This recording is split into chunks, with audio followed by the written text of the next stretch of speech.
So now that we've got all of our pieces cut out and ready to go, it's time to officially start sewing on your bag. The first step of this is getting your pocket ready to go on. So if you look at your instruction handout, you'll see that like the first step number 1 is to bind the edge of your pocket with bias. We just finished cutting out our bias, so we're all ready to go. Pieces you'll need for this step are your pocket and your bias strip.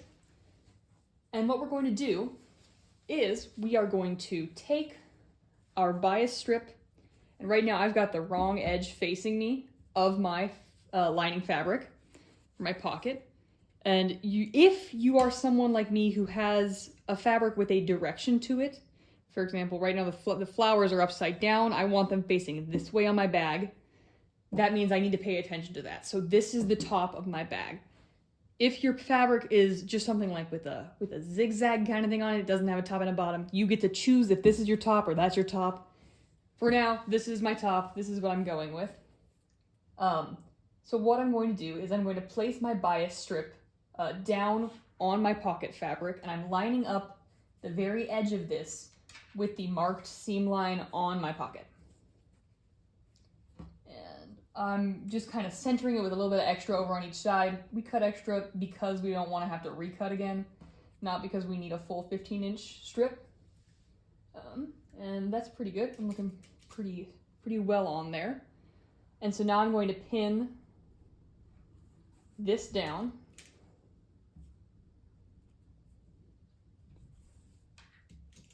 So I'm just connecting them together, and be sure that you keep your edge of your bias on the edge of your fabric there, the marked edge of your stitching line, because you don't want it to get all crooked.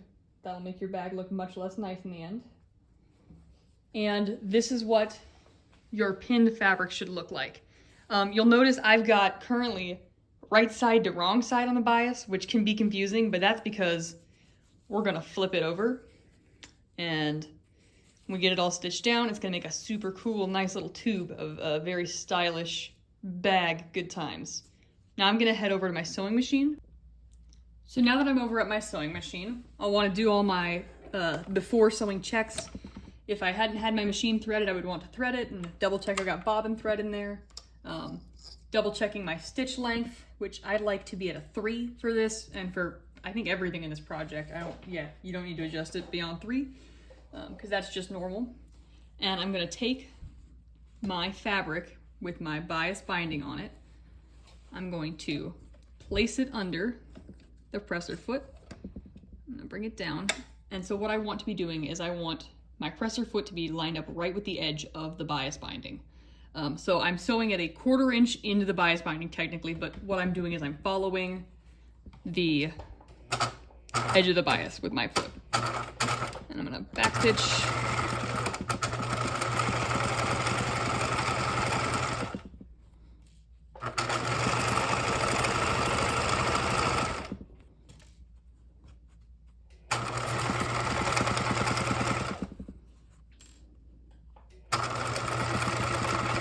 When I reach the end, backstitch again.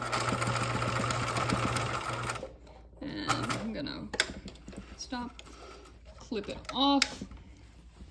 So now it looks like this. It's got a nice even line of stitching, and if you flip it over, it has this clean seam there. That's actually the back of my fabric, but this is the right side of my fabric. And the next step is going to require us to go over to the iron to press everything before we continue sewing our binding. So bias binding, like French seams, is one of our types of stitches and finishes that requires like a lot of pressing. I'm gonna say it's probably like 70% pressing, and the rest is everything else. All the cutting and pinning and sewing is honestly less than half of bias finishes. So what you're going to do before you start ironing, I picked it up a little craftily, is you're going to lay your fabric out so you've got the wrong side facing towards you, and your bias you're going to let flop over this way. And you're going to press your bias. Whoop.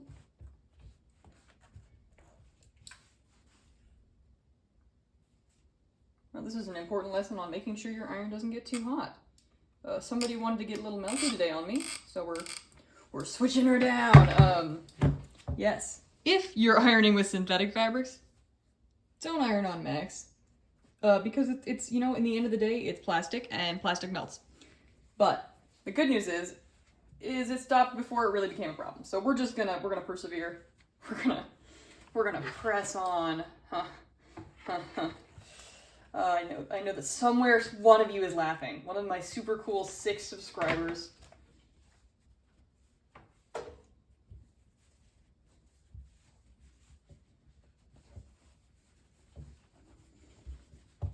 Yes, so what I'm doing, now that it's not set to melt my fabric mode, is I am pressing this seam so that it's like this. Then I'm going to flip that bad boy over and give this a quick press. And like on the corners, yours might be staging a little bit of rebellion, which just means give it a little bit of steam, give it time. There we go. Great. So now that I've got this pressed all this way, the next step is going to be pressing down this edge of the bias, so the furthest edge, over 1/4 inch. So to do this, I'm going to grab my ruler.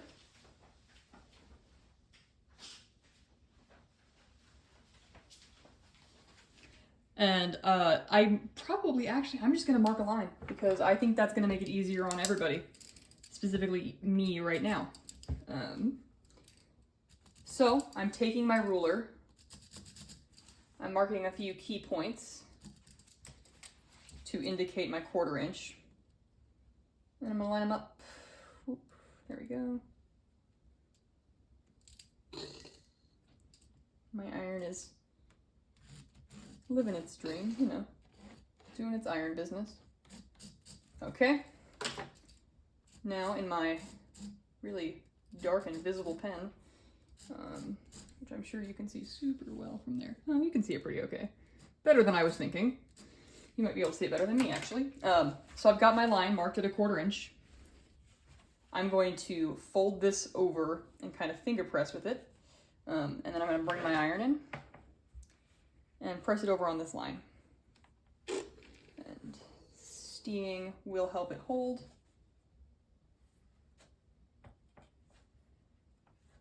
As you get more experienced, you don't necessarily have to mark this line. I would recommend it on this project just to really get it good. I mean, especially if this is your first time doing bias. I like marking everything. I think it's easier. Now that I've got that pressed to 1/4 inch, so it's lying nice and folded, what I'm going to do is I'm going to flip my bias over onto the right side. So now it is encasing the edge of my bag pocket. So this is what it should be looking like right now. I'm gonna go grab some pins because pinning is pretty vital for this next part. If you don't pin it, you're not gonna win it.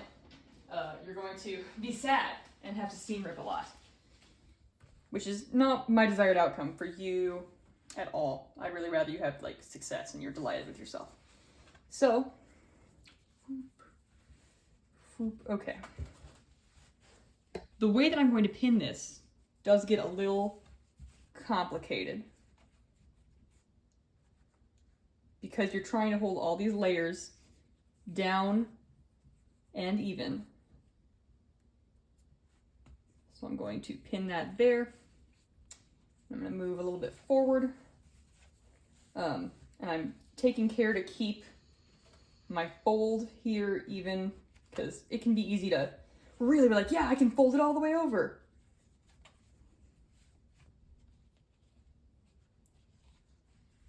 There we go.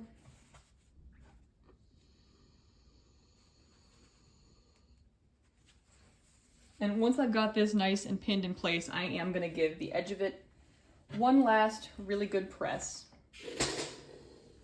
complete with steam. And then I'm going to take it back over to the sewing machine. So now we're back over the sewing machine. I'm going to take this piece, which I've got pinned And what I'm going to do is I'm doing something called top stitching. So I am stitching on the top from the right side of this. And the goal of this is to make it look as nice and as pretty from this side as possible, because you will see this on your finished bag. I'm lining the edge of my folded bias up with this little tiny bit on the inside of my presser foot here, which will allow me to stitch like 1/16 of an inch, because I want to be as close to the edge as I can without going over. This is sort of like our lapped seam that we practiced, except that it's a little different on the back, but that same idea of you're sewing on a flap, you're trying to keep very close to the edge but not go over.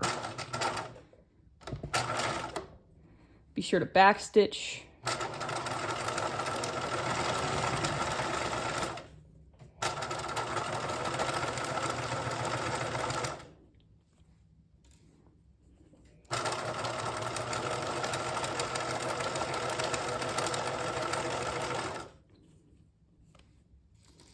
And again, on this, my stitch length is set to 3. I'm actually gonna adjust it a little bit, because there we go.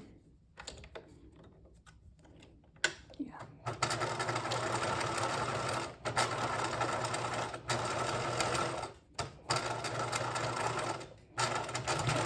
Back stitch again, and then just up and out. Okay, so this is what your finished bound bias edge should look like. You've got from the right side like this, and from the wrong side you've got something that looks like this. Now on the wrong side, your stitch line might not be perfectly straight on where it hits on the bias, like you'll notice. On my part it's right here, but this is on the inside of your bag. So this is the part that really matters, and it turned out really pretty good. So that is how you do a bias bound edge. The last step is going over and pressing it really good one more time, but you're just pressing it flat, so I'm not going to show that in the video. Good luck binding with bias.